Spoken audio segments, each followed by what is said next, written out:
She was known as the mute girl, a child who hadn't spoken a word in 3 years. But when Emily came running toward a group of tough bikers, her blue dress torn and her voice suddenly unleashed in a desperate cry, "They're beating my mom!" Everything changed in an instant.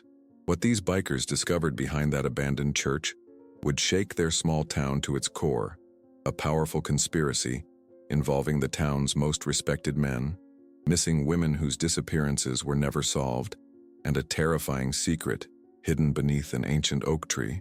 When the mother of a traumatized child becomes the latest victim, these unlikely heroes must risk everything to expose a darkness that's been growing for generations. Follow this heart-stopping journey of courage and sacrifice as ordinary men face extraordinary evil. A story that proves sometimes the most powerful weapon against corruption isn't violence, but the voice of someone who refuses to remain silent. Follow our channel for more powerful true stories that will leave you speechless, like this video wherever you're watching, and comment below where you're watching from. The rumble of engines still vibrated on the hot asphalt when the silence was shattered by a sound no one expected. A scream. Thin, high-pitched, desperate, but it wasn't just the scream that paralyzed the bikers. It was who screamed. Emily, the mute girl. The men, sweaty and dressed in leather, paused their delivery of hot meals to the homeless and looked toward the sound. Emily came running barefoot, her blue dress torn, hair stuck to her forehead, and eyes wide open as if she'd seen a ghost. "They're beating my mom," she screamed, her voice tearing through the air like lightning across a parched sky. The world stopped. The leader of the group, Carl, dropped the food box to the ground. He was a large man with tattooed arms and a hard gaze. But in that moment, something inside him broke. Emily was the daughter of a firefighter who had saved his life years ago and who died in a fire 2 months later. Since then, he visited the girl and her mother every month, but she had never spoken. Never. Now she was there, screaming, bleeding from her knees, trembling like a small bird caught in a storm. "Emily?" Carl's voice came out strangled, nearly unrecognizable even to himself. The other bikers, Dex, Mike, and Ricky, stood frozen, their weathered faces etched with disbelief. They all knew Emily, the silent shadow who watched them from behind curtains whenever they dropped off groceries at her mother's small apartment in the rundown West Side district. The girl who communicated only through nods, drawings, and the occasional flicker of her small hands in what looked like half-remembered sign language. The child who hadn't spoken a word since watching her father rush into the burning Harrison Elementary 3 years ago. "Did she just—" Dex began, his voice trailing off. Carl didn't wait for anyone to finish processing what they'd just witnessed. He knelt down, his massive frame somehow gentle, as he put his hands on Emily's shoulders. Her skin was hot to the touch, her pulse visible at her throat like a trapped hummingbird. "Where, Emily? Where's your mom?" he asked, his voice steady despite the adrenaline coursing through his veins. Emily's small finger pointed down the street, toward St. Matthias Church, the abandoned stone building with boards over its stained glass windows and rumors darker than its shadows. "Behind the church," she gasped, as if each word caused her physical pain after years of silence. "Please, hurry." The group mounted their motorcycles, the engines roaring to life in a synchronized growl that echoed off the brick buildings surrounding them. Emily climbed onto Carl's bike without hesitation, her tiny arms wrapping around his waist with desperate strength. "Hold tight, kiddo," he said, feeling her nod against his back. The 4 bikes thundered down Palmer Street, past the boarded-up storefronts and graffiti-covered walls. People on the sidewalks jumped back, some shaking their heads at the broken angels, the motorcycle club known for their charity runs and their troubled pasts. Few knew that most of these men had served their country, or that they now served their forgotten community in quieter ways. As they approached St. Matthias, Carl's mind raced. Lisa, Emily's mother, was a quiet woman who worked 2 jobs, kept to herself, and fiercely protected her daughter. Who would want to hurt her, and why? The church loomed ahead, its Gothic architecture an incongruous sight in this neglected part of town. Once the pride of the neighborhood, St. Matthias had closed its doors 5 years ago, after allegations involving the former priest and several altar boys. The diocese had distanced itself, transferring ownership to a private real estate company that never developed it, leaving the building to decay like an open wound in the community's heart. They rounded the corner to the back alley where weeds pushed through cracked concrete and chain-link fences sagged with the weight of forgotten promises. Emily's grip tightened, her breath coming in short, panicked bursts against Carl's leather jacket. The narrow passageway behind the church was damp and stank of urine and rotting food. Carl slowed his bike, the others following suit. The roar of engines dimmed to a low rumble, then silence as they cut the ignition. "Stay here," Carl told Emily, helping her off the bike. But she shook her head violently, pulling at his arm with surprising strength. "I'm not leaving her again," she said, those 5 words carrying more weight than seemed possible for her small frame to bear. Dex, a former army medic with a scar running from his temple to his chin, moved forward cautiously. "I don't like this, Carl. Something's off." Mike, the oldest of the group at 58, with gray-streaked hair and haunted eyes, nodded in agreement. "Could be a trap." "For who?" Carl asked, though the question hung in the air unanswered. Ricky, the youngest at 26, already had his phone out. "Should I call 911? Carl hesitated. In this neighborhood, police response times averaged 20 minutes. 20 minutes too long if Lisa was in danger. And the relationship between the Broken Angels and local law enforcement was complicated at best. "Let's see what we're dealing with first," he decided. They moved as a unit down the alley, Emily between them, protected on all sides by men whose bodies had absorbed bullets, beatings, and the worst humanity had to offer. Men who recognized the sounds of violence before they even registered consciously. As they approached the back entrance of the church with its heavy wooden door hanging partially open, they heard it, the unmistakable sound of flesh striking flesh, followed by a muffled cry. Carl motioned for the others to stop, then peered around the edge of the doorway. What he saw made the blood freeze in his veins and awakened something primal in his chest, something he'd tried to bury since returning from his 3rd tour overseas. The sight would haunt them all for years to come, changing their lives in ways none could imagine as they stood there in that fetid alley, witnessing the beginning of something far darker than the shadows gathering around the old church. But that would only be revealed in the next chapter.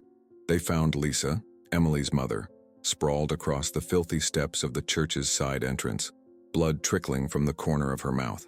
Her normally well-kept brown hair was matted against her pale face, and her waitress uniform was torn at the shoulder.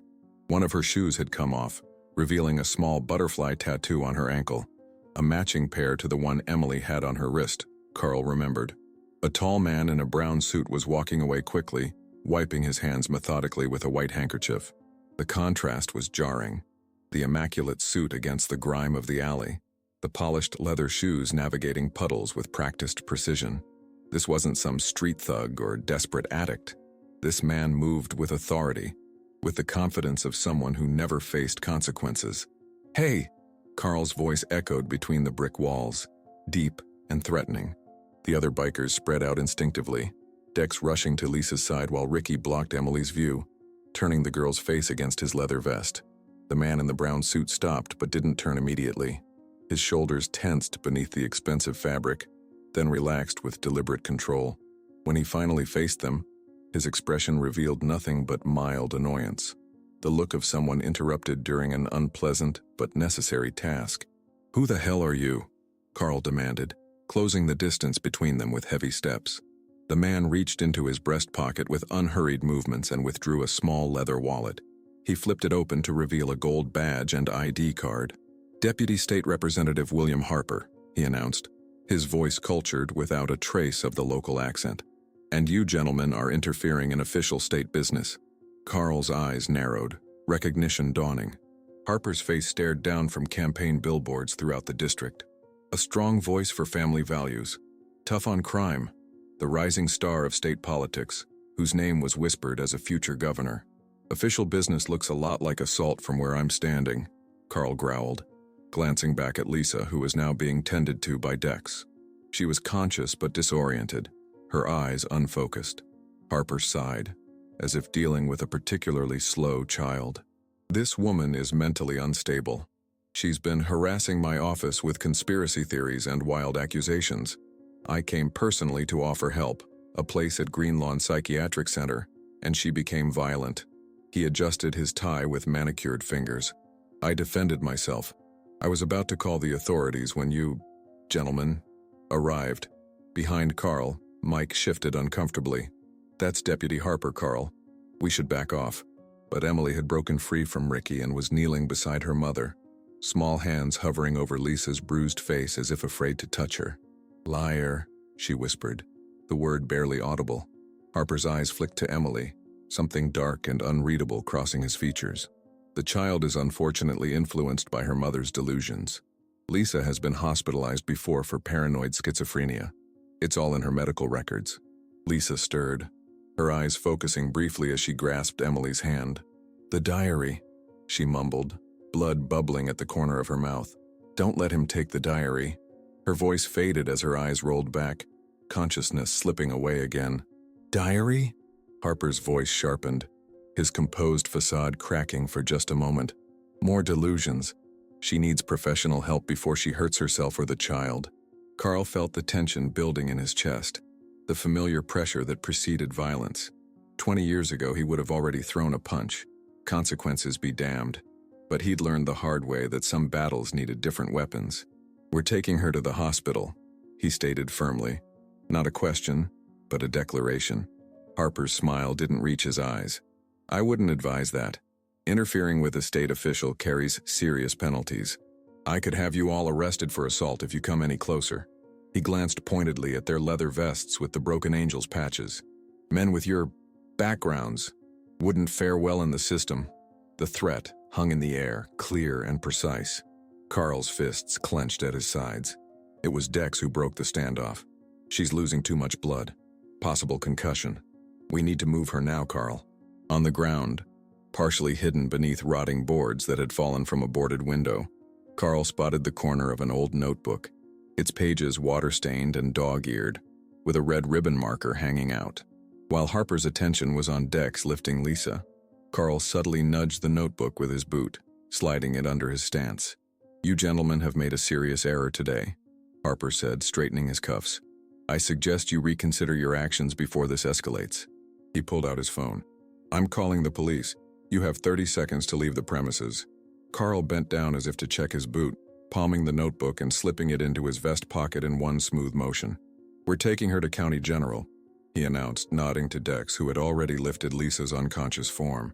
You're welcome to explain to the doctors how she got those bruises. Harper's face remained impassive, but a muscle twitched at his jaw. You have no idea what you're getting involved in, he said softly, almost conversationally. Some doors should remain closed, for everyone's sake. Emily stood suddenly, her small frame somehow commanding attention. You hurt my mom, she said clearly, each word precise and deliberate. And you hurt the others too. Harper's expression flickered. Surprise, then something like fear, quickly masked by practiced indifference.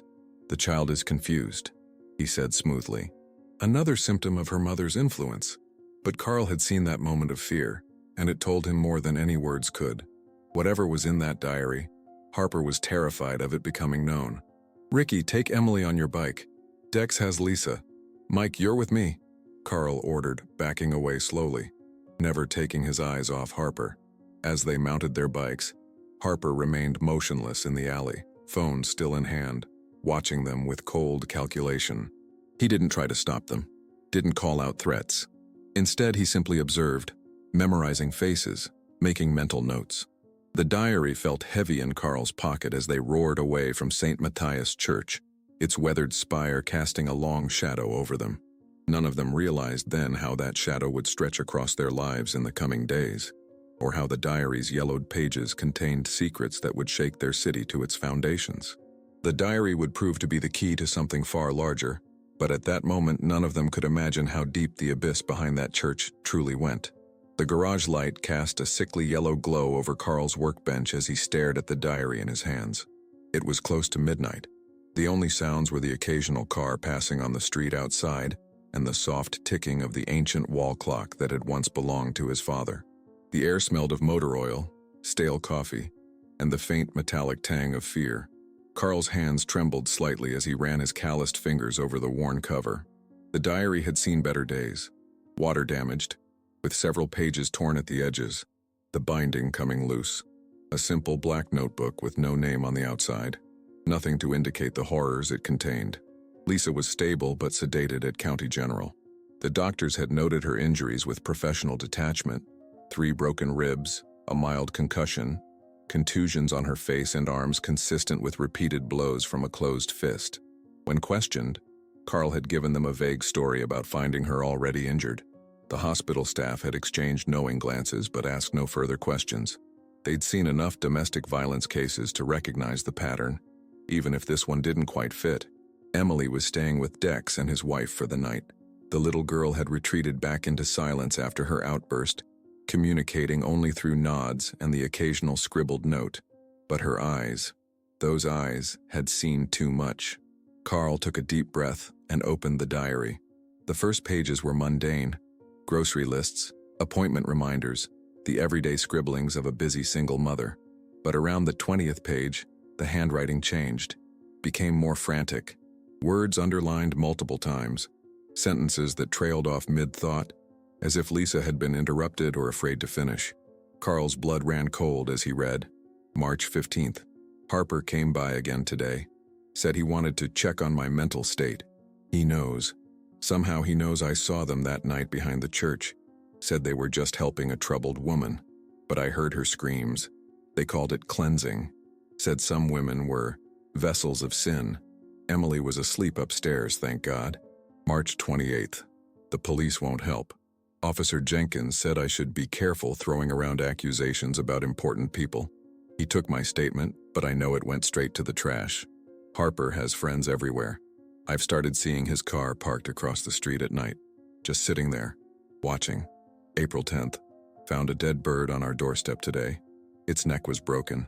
A warning? Emily drew a picture of a man with a bird in his hands. She sees more than I thought. Carl flipped through more pages, his heart pounding against his ribs like a trapped animal. Names of men he recognized. Judges, a police captain, business owners, dates going back 3 years, and, most disturbing, a list of women who had disappeared after encounters with Harper and his associates. Melissa Daniels, reported missing January 2016, last seen near St. Matthias Danielle Washington, reported missing. September 2016, worked at Blue Moon Diner Shannon Collins, reported missing March 2017. Filed police report against unnamed official a week before Carl froze when he saw the last name. Tanya Parker, reported missing October 2018. Daughter of biker according to News Tanya. Jesus Christ. Tanya was Ricky's younger sister, 19 years old when she vanished without a trace. The official story was that she'd run off to California with a boyfriend. Ricky had never believed it, had searched for months before reluctantly accepting what everyone told him, that sometimes people just leave. But she hadn't left. She'd been taken. Carl's phone vibrated on the workbench, startling him so badly he almost knocked over his cold coffee. It was Dex. Emily's having nightmares, Dex said without preamble. Woke up screaming. Keep saying, they're in the walls. Carl rubbed his eyes. Put her on. There was a rustling sound, then Emily's small, hesitant voice came through the speaker. Carl? I'm here, kiddo. A long pause. Then, he said if I talked, my mom would die like the others. Carl's mouth went dry. Who said that, Emily? The man in the brown suit. He visits at night sometimes. Talks to Mom when he thinks I'm sleeping. Her voice dropped to a whisper. He makes her cry. Carl closed his eyes, fighting back the rage building in his chest. You're safe now, Emily. Your mom is safe too, I promise. Another pause. He has friends, she said finally. Lots of friends, with special rings. Rings, gold rings, with a bird on them. Carl looked down at the diary, where Lisa had drawn a crude sketch of a signet ring with what looked like a bird of prey, a hawk or an eagle, clutching something in its talons. Thank you for telling me, Emily. You're very brave, Carl said, trying to keep his voice steady. Try to get some sleep now, okay? I'll see you in the morning. After hanging up, Carl sat motionless, staring at the wall. What had Lisa stumbled into? What kind of operation was Harper running from that abandoned church? And how many women had disappeared because of it? The smart thing, the safe thing, would be to destroy the diary. Forget what he'd read.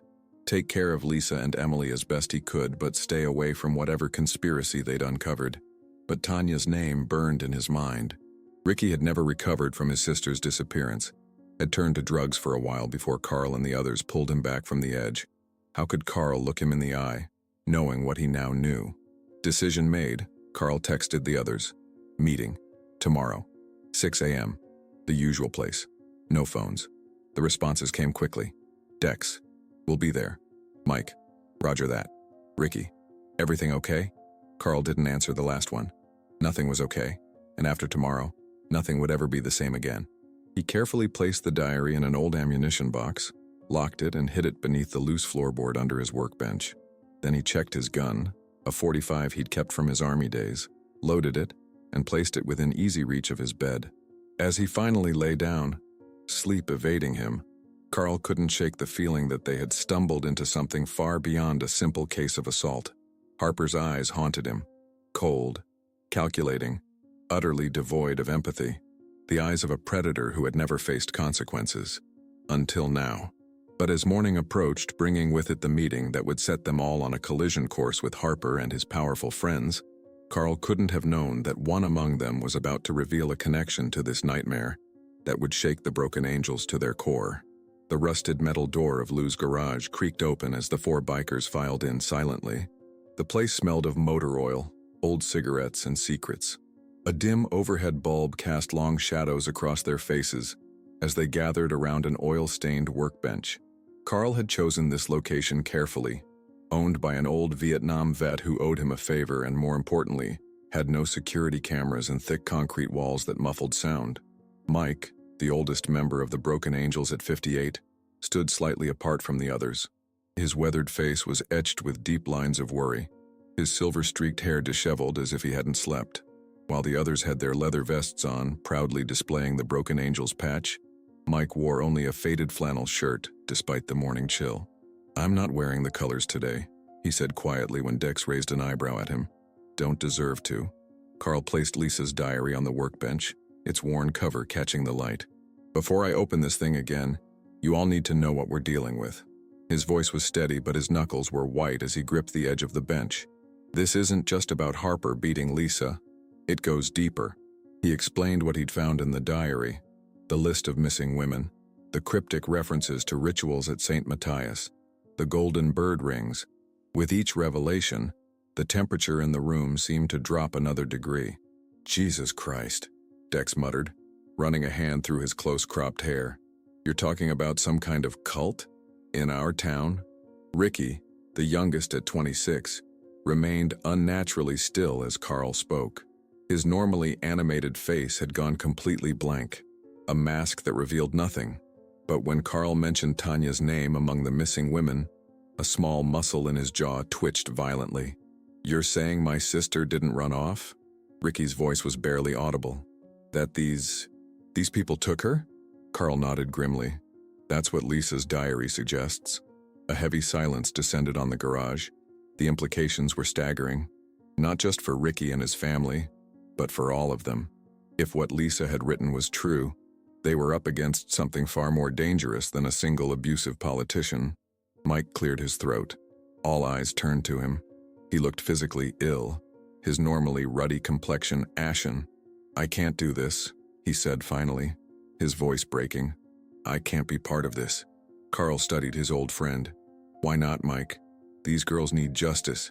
Tanya needs justice." Mike's eyes, bloodshot and haunted, met Carl's for a brief moment before darting away. "You don't understand what you're getting into. These people, they're protected, connected. They'll destroy you." "How would you know that?" Dex asked, suspicion creeping into his voice. Mike's shoulders slumped as if under an unbearable weight. When he spoke again, his voice was hollow. "Because I was one of them. For a while." The confession landed like a grenade in the small space. Ricky lunged forward with a snarl, but Carl and Dex caught him before he could reach Mike. "You son of a bitch!" Ricky shouted, struggling against their grip. "Did you know about Tanya? Did you help them take her?" Mike didn't flinch from Ricky's rage. If anything, he seemed to welcome it. "No, I was long out before that happened. I left the force in 2010. They approached me in '08 when I was still a detective. Said it was a brotherhood of influential men looking to maintain order in the community." "What did they want from you?" Carl asked, still restraining Ricky.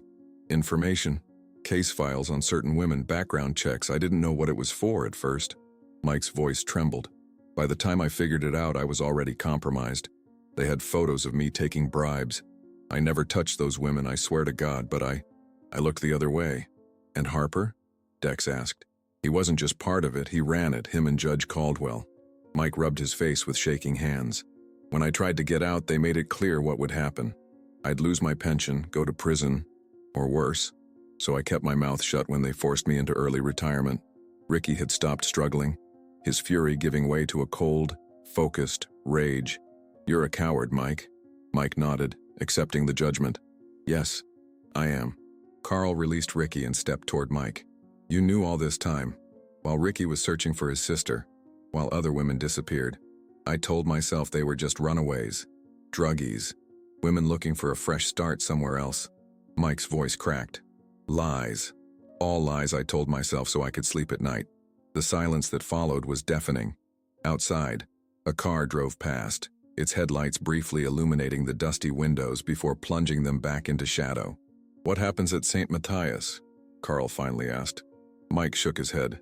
I never went inside, but I heard things. They call themselves the Shepherds of Truth.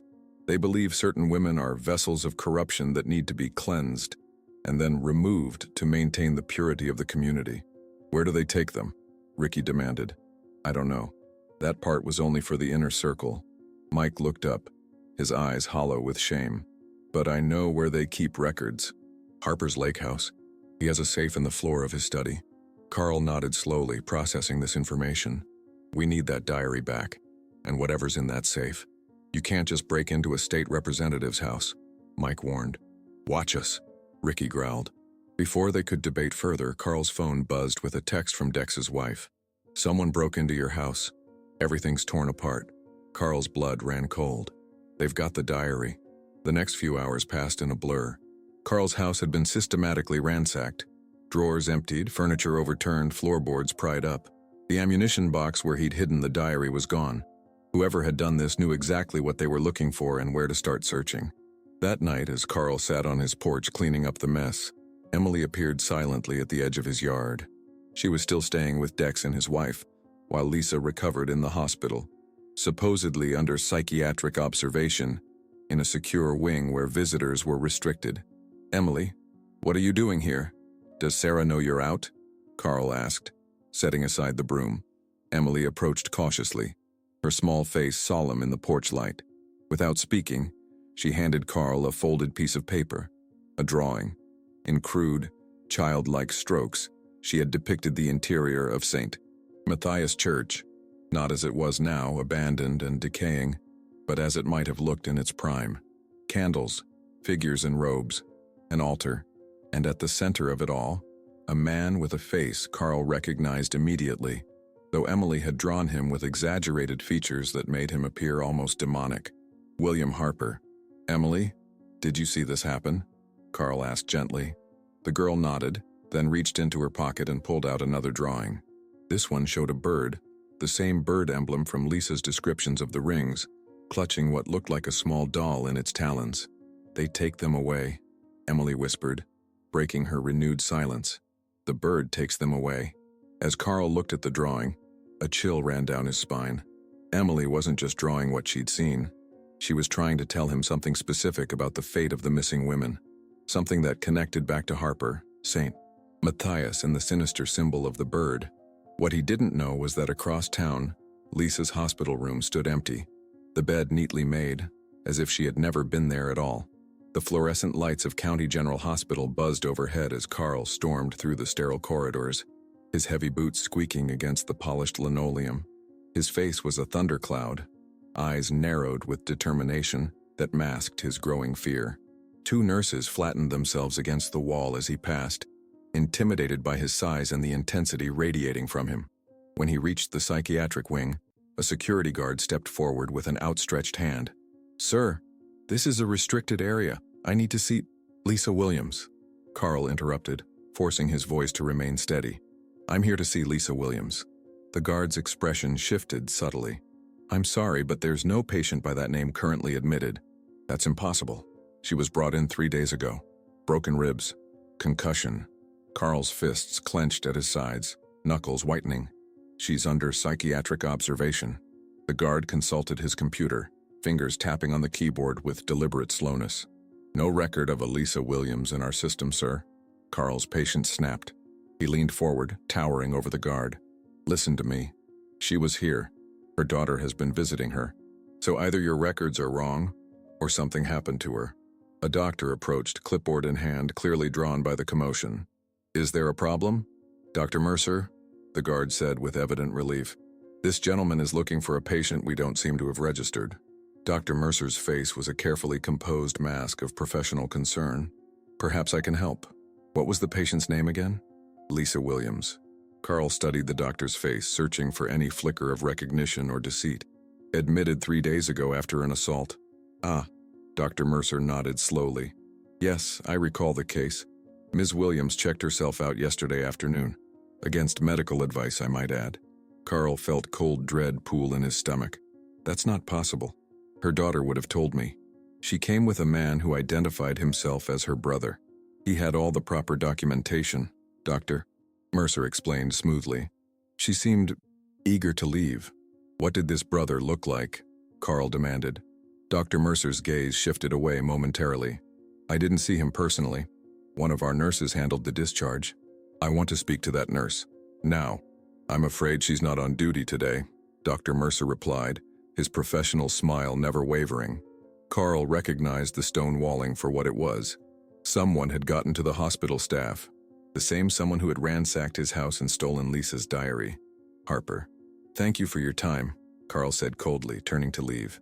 As he walked away, he caught the doctor reaching for his phone with unusual urgency. Outside in the parking lot, Carl called Dex.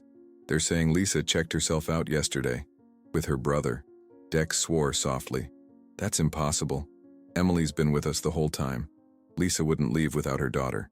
Exactly. Something's wrong. Keep Emily close, don't let her out of your sight. Carl scanned the parking lot, suddenly aware of how exposed he was. I'm heading to see Rick Delaney. The reporter? The one who got fired from the Chronicle last year? The same. He tried to run a story on Harper before. Maybe he knows something that can help us find Lisa. The drive to Delaney's apartment took Carl through the poorest section of town, where abandoned storefronts lined potholed streets and homeless people huddled in doorways. The contrast with Harper's affluent district couldn't have been more stark. These were the forgotten citizens, the ones politicians like Harper used in speeches but never actually saw. Delaney lived in a rundown complex with peeling paint and security doors that didn't lock properly. Carl found him in apartment 3C, a small cluttered space that smelled of cheap whiskey and cigarettes. The man who opened the door was a shadow of the sharp investigative reporter Carl remembered from local TV spots years ago. His hair was unkempt, his eyes bloodshot, his clothes rumpled as if he'd slept in them for days. Carl Merritt, Delaney said, surprise evident in his voice. To what do I owe this unexpected visit from a broken angel? I need information on William Harper, Carl said without preamble. Delaney's expression hardened. He glanced nervously at the hallway before pulling Carl inside and closing the door. Why would you be asking about our esteemed deputy state representative? Let's just say I've seen behind the mask. Carl produced Emily's drawings from his jacket pocket. And I think you have too. Delaney's hands trembled slightly as he took the drawings. His facade of cynical indifference crumbled as he studied the childish illustrations. Where did you get these? From a girl who's seen what happens at St. Matthias. A girl whose mother has now disappeared after trying to expose Harper. Delaney sank into a worn armchair, still staring at the drawings. Christ, he whispered. It's happening again. For the next hour, Delaney laid out what he knew. Pieces of a puzzle he'd been trying to solve for years. How he'd received an anonymous tip about ritual gatherings at St. Matthias. How his investigation had led him to connections between Harper, Judge Caldwell, Police Captain Reynolds, and several other prominent men in town. How women had been disappearing, always vulnerable ones, poor, troubled, often with records or addiction issues. Women no one would miss or look for very hard. I was getting close, Delaney said, pouring himself a generous whiskey. His hand still shook. Had a source inside their circle. Then suddenly I'm being investigated for fabricating stories. My source disappears. My editor receives photos of me with a prostitute, a setup, but convincing enough. Within a week I'm fired, discredited, and receiving death threats. Carl studied the wall behind Delaney. where newspaper clippings, photos, and strings connected a complex web of information.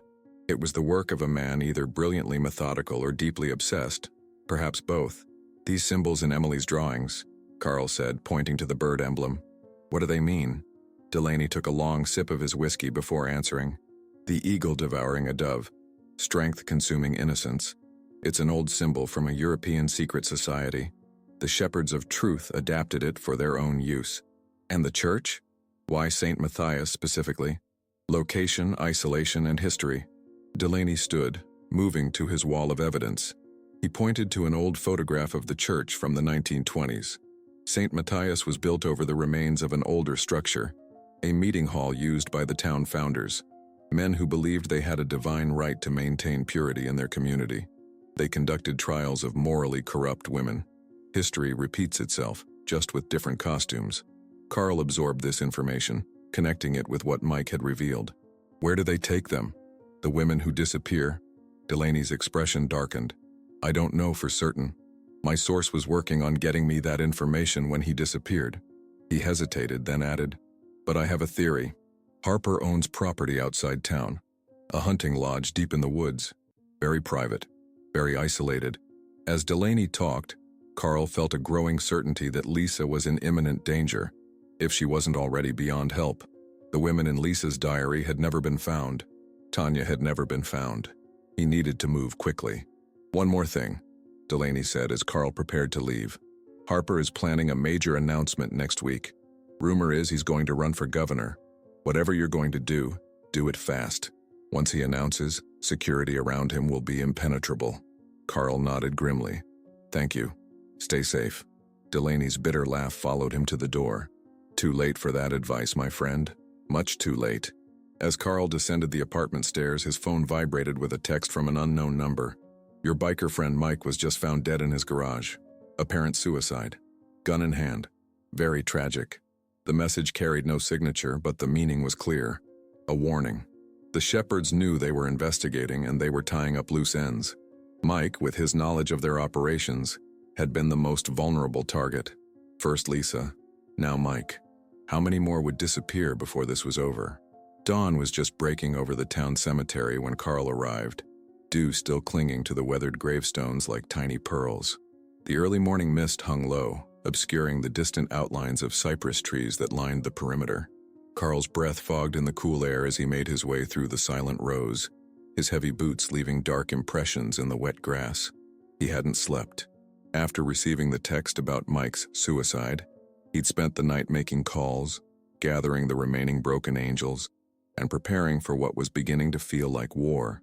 Now, he found himself standing before the grave of Emily's father, David Williams, a man who had once saved Carl's life by dragging him from a burning building, only to perish in another fire 2 months later.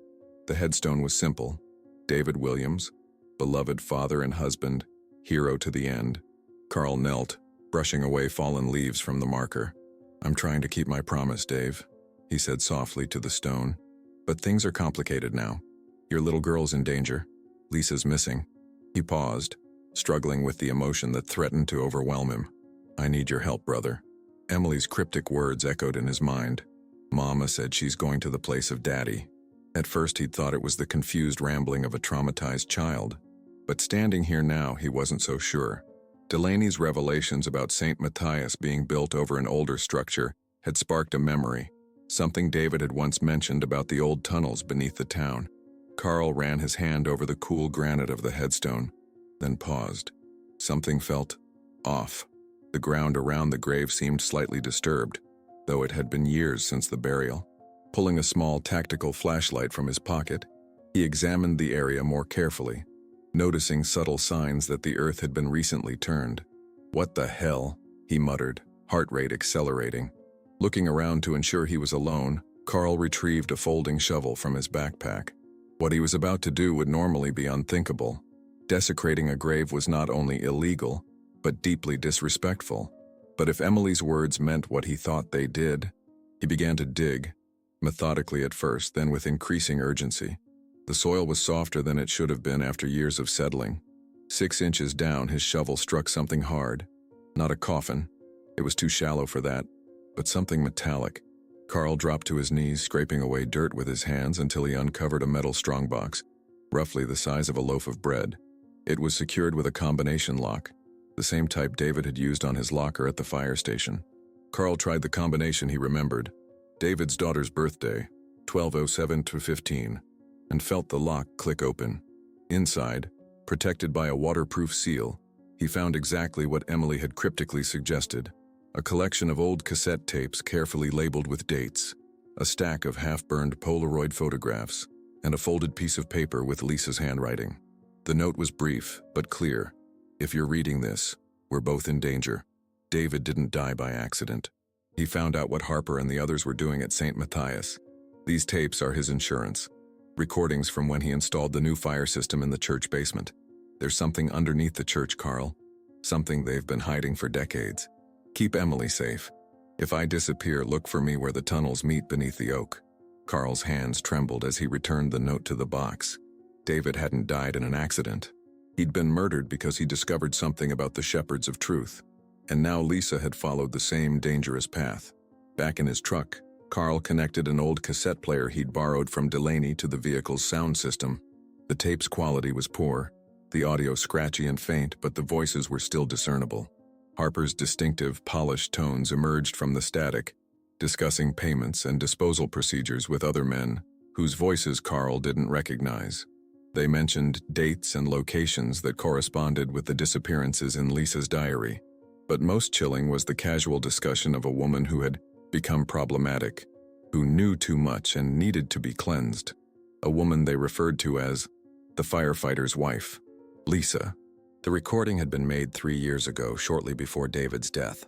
They had been planning to take Lisa even then, but David's investigation must have forced them to deal with him first. And now, with Lisa actively gathering evidence against them, they had finally acted on their long-standing threat. Carl played through more tapes, each one more damning than the last. The final recording captured a discussion about the facility beneath, a place where the women were taken after their cleansing ceremonies at St. Matthias. Harper referred to it as the Rehabilitation Center, but the clinical detachment in his voice sent shivers down Carl's spine. As the sun rose higher, burning away the morning mist, Carl made 2 calls. First to Ricky and Dex, instructing them to meet him at Delaney's apartment with Emily. Then to an old army buddy who now worked for the FBI in the nearest field office. This was beyond what the Broken Angels could handle alone. They needed backup, official backup, with warrants and legal authority. By mid-afternoon, they were gathered in Delaney's cluttered living room. Carl, Ricky, Dex, Emily, and Delaney himself. The tapes and photographs from David's strongbox were spread across the coffee table alongside Lisa's diary, which Delaney had managed to obtain a copy of before it was stolen. Emily sat quietly by the window, methodically drawing more pictures. She hadn't spoken since delivering her cryptic message the night before, retreating once more into the silence that had defined most of her young life. But her hands remained busy, creating image after image of the same scene. An enormous oak tree with twisted roots that resembled grasping hands, and beneath it, a door. "My contact at the FBI says they need more evidence," Carl explained, his frustration evident. "These tapes are 3 years old, and without context they could be explained away. The diary is just one woman's claims. They need something more concrete before they can move against someone as powerful as Harper." "So what's the plan?" Ricky asked, his eyes constantly drifting to the photographs that might contain clues to his sister's fate. "We find Lisa," Carl said simply. "She's the key to all of this. If she's still alive, she can testify. Plus, she's been inside their operation recently. She'll know where the other women are being held. And if she's not alive?" Dex voiced the question no one wanted to ask. Carl's jaw tightened. "Then we make sure everyone responsible pays. But I'm not giving up on her yet." "What about that?" Delaney pointed to Emily's latest drawing. "The oak tree. Lisa's note mentioned where the tunnels meet beneath the oak. Any idea what that means?" Carl studied the drawing, recognition dawning. "The heritage oak. It's in the old town square about 2 blocks from St. Matthias. It's been there since before the town was founded. Some kind of local landmark." "And tunnels?" Dex asked. "There's an old story about prohibition tunnels running beneath downtown," Delaney offered. "Bootleggers use them to move alcohol secretly. Most people think it's just a local legend, but David found something." Carl finished. Something under St. Matthias that connects to those tunnels. They spent the next hour formulating a plan. Dex and his wife would take Emily to a safe house outside town, a cabin owned by a trusted friend. Delaney would compile all their evidence into a comprehensive file and deliver it to Carl's FBI contact as a backup. Meanwhile, Carl and Ricky would investigate the Heritage Oak and search for the entrance to the tunnels. As they prepared to leave, Emily suddenly stood approaching Carl with her latest drawing. It showed the oak tree again, but this time with a small figure huddled beneath it, a woman with long dark hair. "Is that your mom?" Carl asked gently. Emily nodded, then pointed to a small detail Carl hadn't noticed. A tiny cross drawn on what appeared to be the woman's ankle. "Your mom has a cross tattoo on her ankle?" Carl asked, puzzled. He'd never noticed such a marking. Emily shook her head and spoke for the first time that day, her voice barely above a whisper. "Not Mom. Tanya." Ricky froze, the color draining from his face. "My sister has had a cross tattoo on her left ankle. I was with her when she got it for her 18th birthday." Carl and Ricky exchanged a look of shocked understanding. Emily hadn't just been drawing what she'd seen or heard. She was drawing what she was somehow seeing now. And if her vision was accurate, it meant that Tanya might still be alive, somewhere beneath that ancient oak tree. As the group dispersed to execute their plan, none of them noticed the unmarked sedan parked across the street, or the man inside taking photographs of everyone who exited Delaney's apartment building. None of them realized that their investigation had just leaked to the very people they were trying to expose. The ground beneath their feet was about to open in ways they couldn't imagine, revealing depths of corruption and evil that would test not only their courage, but their very humanity. The Heritage Oak loomed against the late afternoon sky, its massive branches spreading like ancient, gnarled fingers over the small brick plaza. At over 300 years old, the tree had witnessed the birth of the town, its growth, and now perhaps its darkest secrets. Shadows lengthened across the worn cobblestones as Carl and Ricky approached, both men instinctively checking their surroundings for surveillance. The plaza was nearly deserted. A few elderly couples on benches, a young mother pushing a stroller, a street vendor packing up his wares. Normal, everyday scenes that somehow felt like carefully arranged props on a stage. Carl couldn't shake the sensation of being watched. "We look suspicious as hell," Ricky muttered, adjusting his leather vest nervously. At 26, he was the youngest of the broken angels, still struggling to contain the raw emotions that had resurfaced with the possibility that his sister might be alive. "Then we don't sneak," Carl decided. "We act like we belong." He pulled out his phone and began taking photos of the oak tree like a typical tourist, slowly circling its massive trunk. The Heritage Oak's base was surrounded by an ornamental iron fence and a bed of carefully maintained flowers. A bronze plaque detailed its historical significance. Nothing indicated the presence of an underground entrance. "This is pointless," Ricky said after 15 minutes of casual searching. "There's nothing here and it's almost sunset." Carl was about to agree when he noticed something odd about the tree's root system. On the north side, partially hidden by decorative shrubs, the roots seemed to form an unnatural pattern, almost like they'd grown around something man-made. He pointed it out to Ricky, and together they examined the area more closely. "Look," Ricky whispered, pushing aside the branches of a small bush. "The soil's different here." He was right. While the rest of the ground around the tree was tightly packed clay, this section appeared to be softer, more recently disturbed.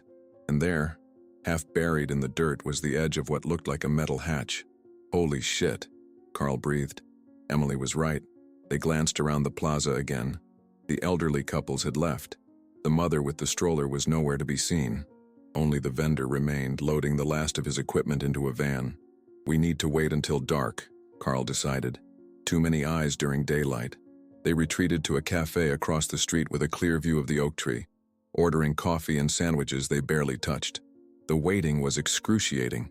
Ricky's leg bounced with nervous energy, his eyes never leaving the tree.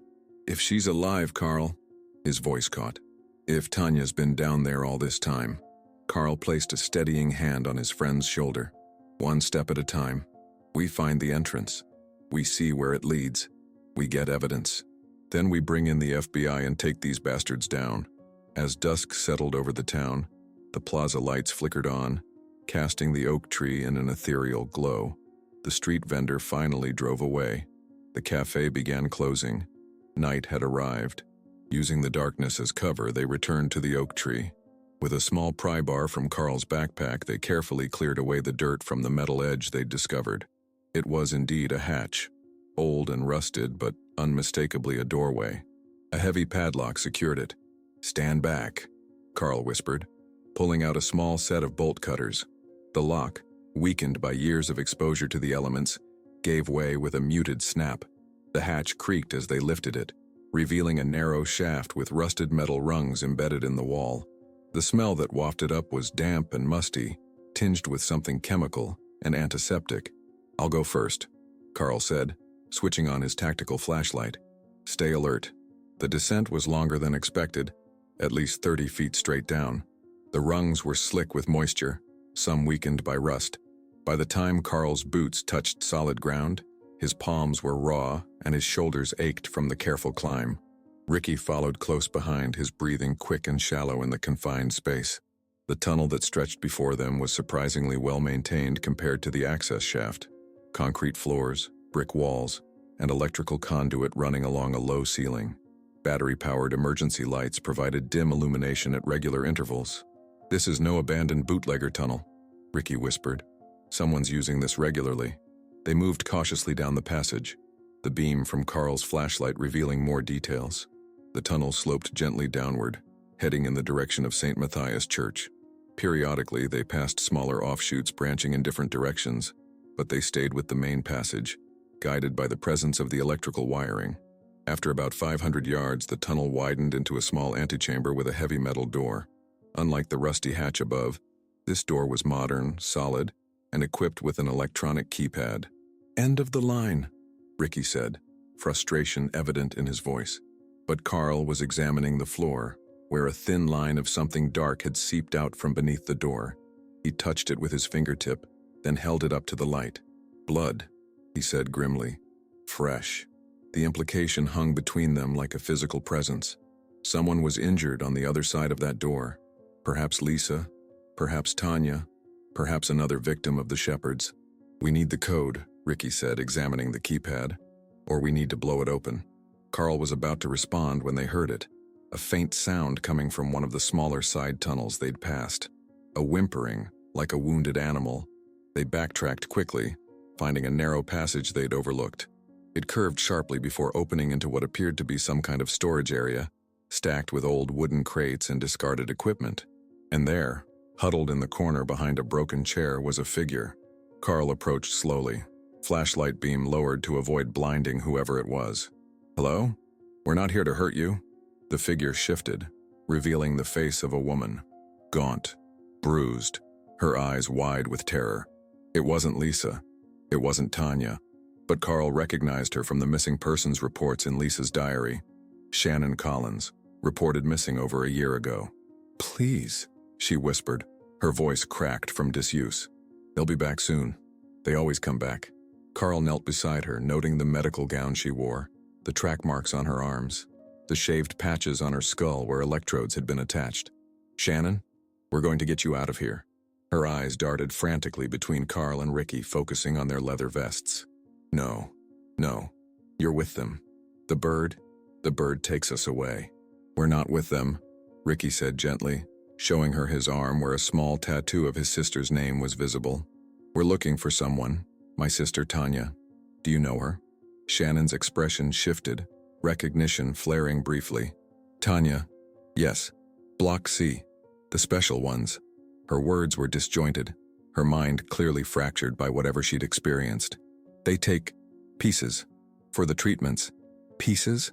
Carl asked, a sick feeling growing in his stomach. Shannon nodded, rolling up her gown to reveal a long surgical scar on her abdomen. "Kidneys, bone marrow, whatever they need. The special ones. They're compatible, valuable." Horror washed over Carl as understanding dawned. This wasn't just about ritual abuse or power games.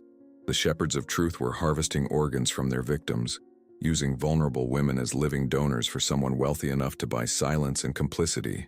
"Shannon, we need to get you out, but we also need to find the others. Can you tell us how to get past that door?" She shook her head violently. "Can't go back there. They'll catch us. They always catch us." "How did you get out?" Ricky asked. "Crawled. When the pipes broke."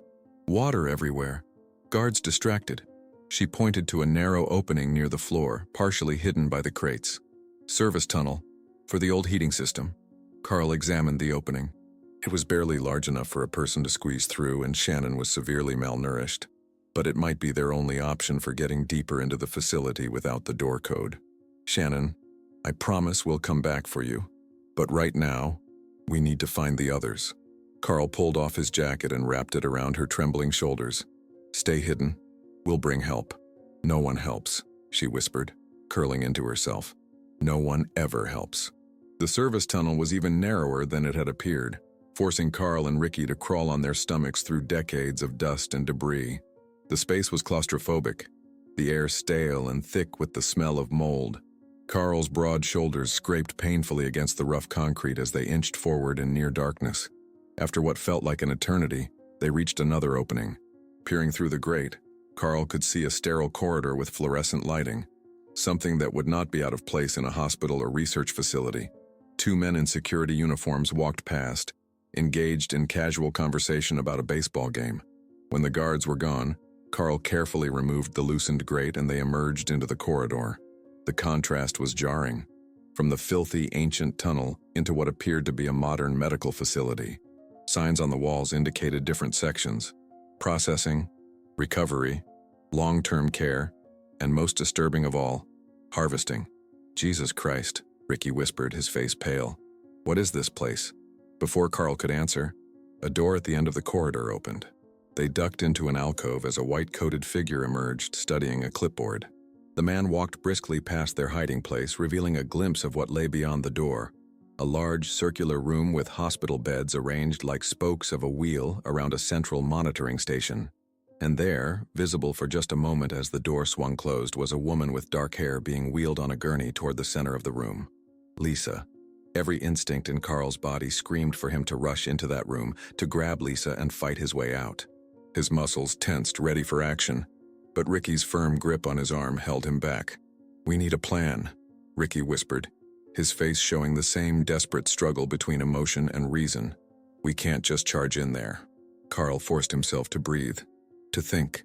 The glimpse they'd caught showed at least 4 guards in the circular room, all armed. Beyond the immediate danger to themselves, a failed rescue attempt would alert Harper and his people, potentially endangering all the women being held captive. We need backup, Carl admitted reluctantly. There are too many of them. Ricky nodded, pulling out his phone. No signal down here. We go back, Carl decided, the words bitter in his mouth. Get Shannon out. Contact my FBI buddy. Come back with an army. The decision felt like a betrayal, but Carl knew it was their only realistic option. They turned, preparing to retreat the way they had come, when the corridor suddenly flooded with bright light, and a piercing alarm began to wail. Security breach in Sector 4, announced a mechanical voice over a hidden speaker system. All personnel initiate lockdown procedure. They've found us, Ricky hissed, looking frantically for cover. But Carl's attention was fixed on something else. The doors throughout the corridor were automatically sealing with heavy metal shutters, including the one leading back to their escape route. Run, Carl shouted, abandoning stealth. They sprinted toward the closing door, but it slammed shut before they could reach it. They were trapped in the corridor, alarms blaring, with security undoubtedly heading their way. In here, Carl said, trying the handle on a door marked Supply. It opened, revealing a cramped storage room filled with medical supplies and cleaning equipment. They ducked inside, closing the door just as the sound of running footsteps echoed down the corridor. Through the small window in the door, they watched as a team of 6 security guards rushed past, weapons drawn. These weren't rent-a-cops. They moved with the precision and confidence of professional military contractors. Now what? Ricky asked, his voice barely audible over the continuing alarm. Carl scanned the supply closet, looking for anything they could use as a weapon. His eyes fell on a rack of maintenance uniforms hanging on the back wall. We blend in, he said, grabbing 2 sets of blue coveralls with maintenance patches. Put this on over your clothes. As they quickly donned the disguises, Carl noticed a ventilation duct high on the wall, large enough for a person to crawl through. That might be our way out if things go south. The alarm suddenly cut off, plunging the facility into an eerie silence that somehow felt more threatening than the noise. Carl cracked the door open slightly. peering into the corridor. The guards had disappeared, but he could hear radio chatter in the distance. "They're searching section by section," he whispered. "We don't have much time." A sudden crackling voice from a nearby intercom made them both jump. "Attention all staff. Security sweep in progress. Remain at your stations. Authorized personnel only in the corridors until all clear is given." "That's our cue," Carl said, straightening his borrowed uniform. "Act like you belong." They stepped into the corridor, moving with purposeful strides toward the circular room where they'd glimpsed Lisa. Two guards stood at the entrance now, alert and watchful. "Maintenance," Carl called out, holding up a clipboard he'd grabbed from the supply closet. "Got called to check the oxygen system in recovery." The guards exchanged a glance. "ID badges?" one asked suspiciously. Carl patted his pockets with a convincing show of confusion. "Damn it. Left them in the truck when the alarm went off. Look, we can go back if you want, but Dr. Caldwell's going to be pissed if those oxygen levels aren't fixed before the next procedure." The mention of Caldwell, the judge Mike had named as part of Harper's inner circle, had the desired effect.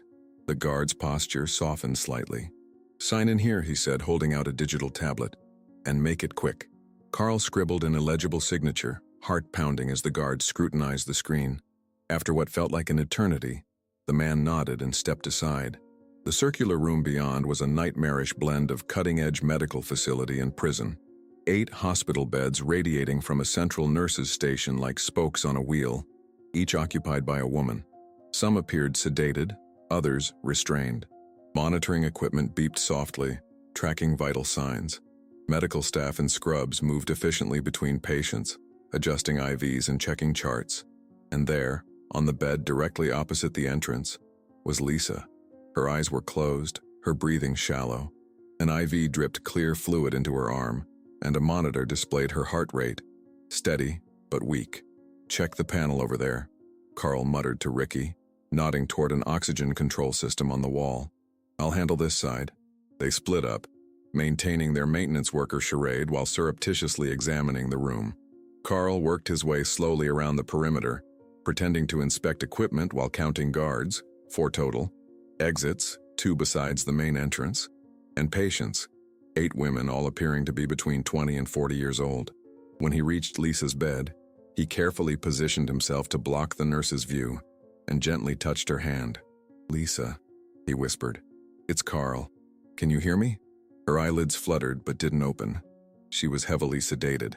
"We're going to get you out of here," he promised, quickly scanning her medical chart. His blood ran cold as he read the notation. "Prep for Phase 2 extraction.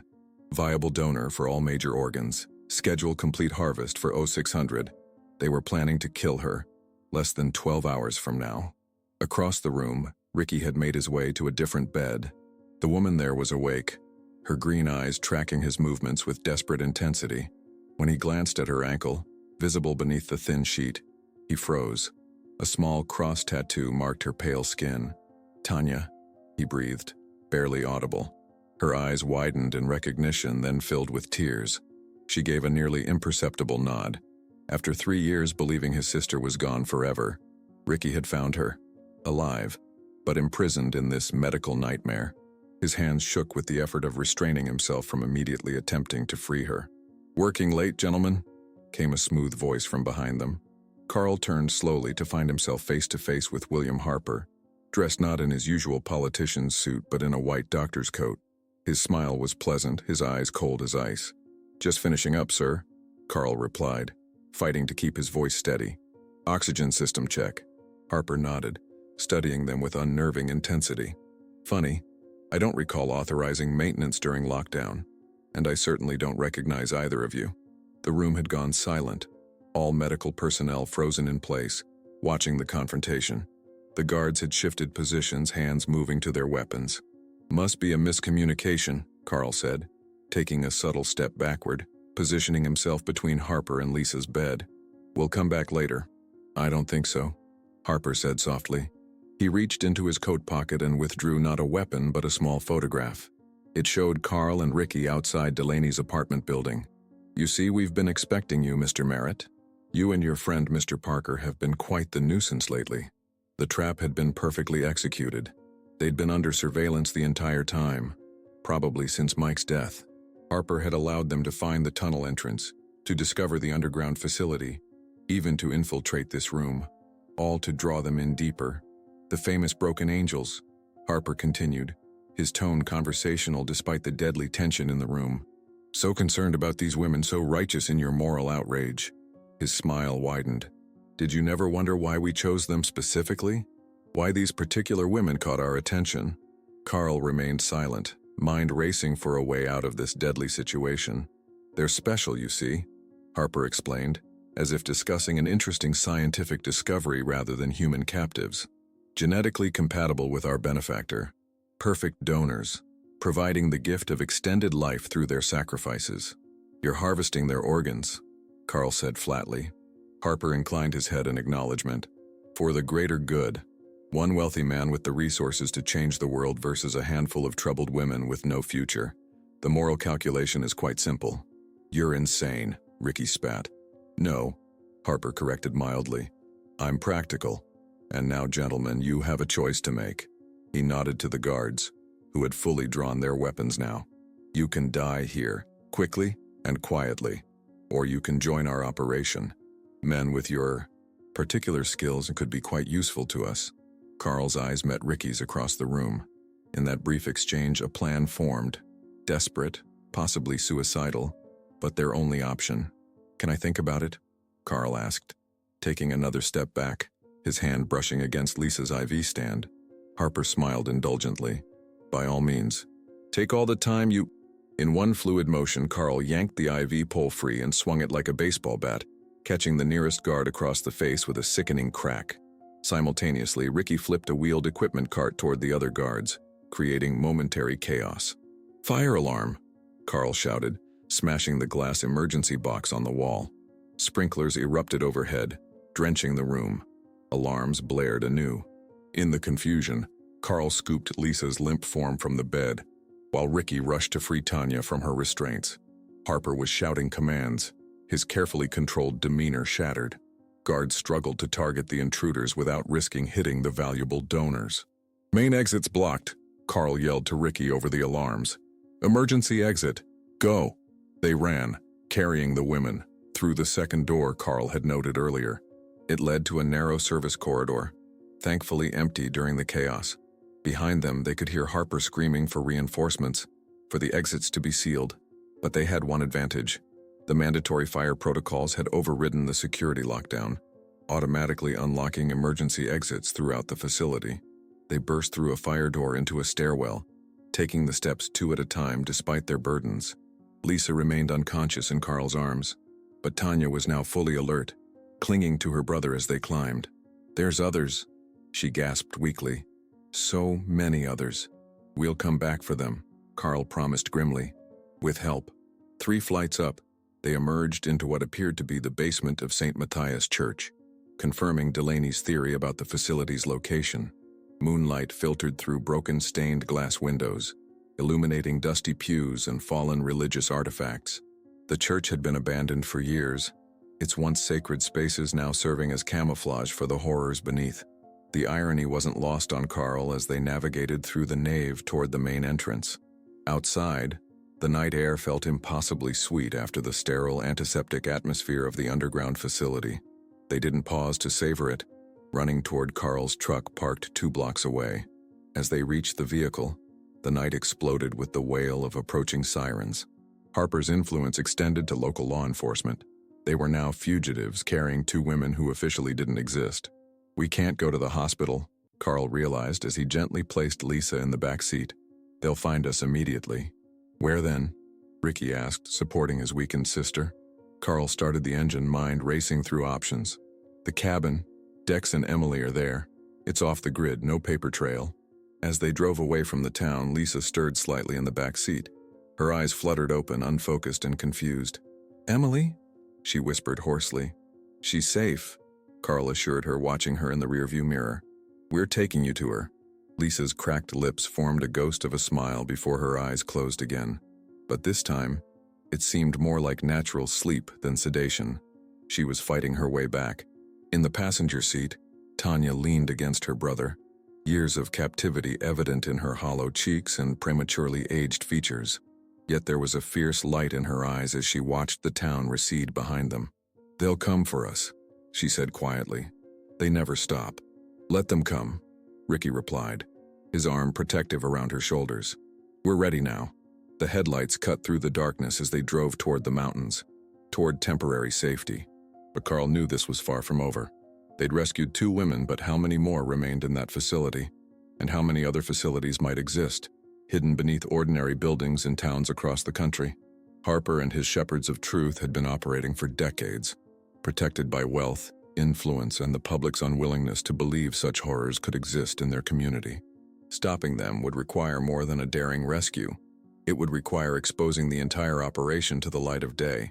And for that, they needed Lisa to recover. They needed her voice, the voice that could bring down walls of silence and complicity built over generations. When Emily screamed that day, she didn't just break her own silence. She shattered a wall of secrecy that had protected evil men for generations. It makes us wonder, how many injustices persist simply because we choose not to see them? How many victims remain hidden because their voices have been systematically silenced by those with power? The broken angels weren't heroes because they were strong or fearless. They became heroes the moment they chose to listen to a child everyone else had forgotten. Sometimes the most courageous act isn't fighting back. It's believing someone when the rest of the world has turned away. What would you do if confronted with such a terrible truth? Would you have the courage to stand against seemingly insurmountable power and corruption, knowing it might cost you everything? This story reminds us that evil thrives in darkness and silence. But it only takes one voice, sometimes the smallest, most unexpected voice, to bring light to the shadows.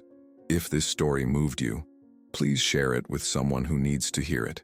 Follow our channel for more powerful stories that reveal the extraordinary courage of ordinary people.